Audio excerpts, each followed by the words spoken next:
Soc el Sergi Salvó, d'aquí de Sant Cugat de tota la vida, i la primera vegada que vaig venir a Torrenegra hauria de ser quan era molt petit, amb el meu pare. Vivim aquí des de sempre i és un dels llocs on sempre hem vingut d'excursió amb la família.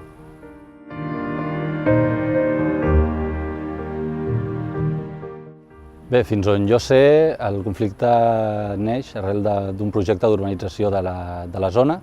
L'Ajuntament està en contra, pel que es veu, i els ecologistes, mentre que l'empresa que urbanitzarà té els permisos i en principi voldria tirar endavant el projecte. Aleshores, és trobar l'entesa entre les dues postures, que sembla que fins al moment ha estat una postura irreconciliable.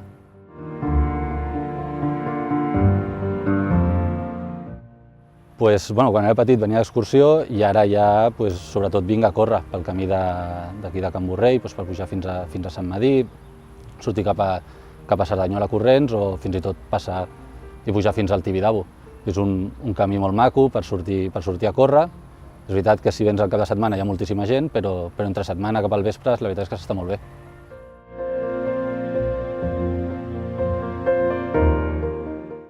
Bé, primer hauria de saber quin 20% urbanitzaran, però a priori un 20% em sembla que és un percentatge prou baix com perquè l'afectació sigui mínima.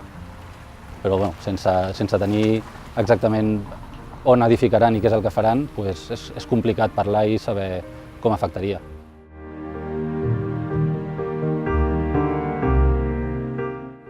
Què proposaria?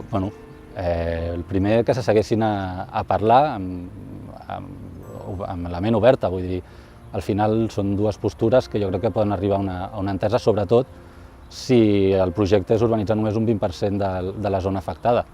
Aleshores, és seure, veure exactament quin seria el projecte i entre tots buscar una solució que sigui l'adient pel poble i la millor per tots.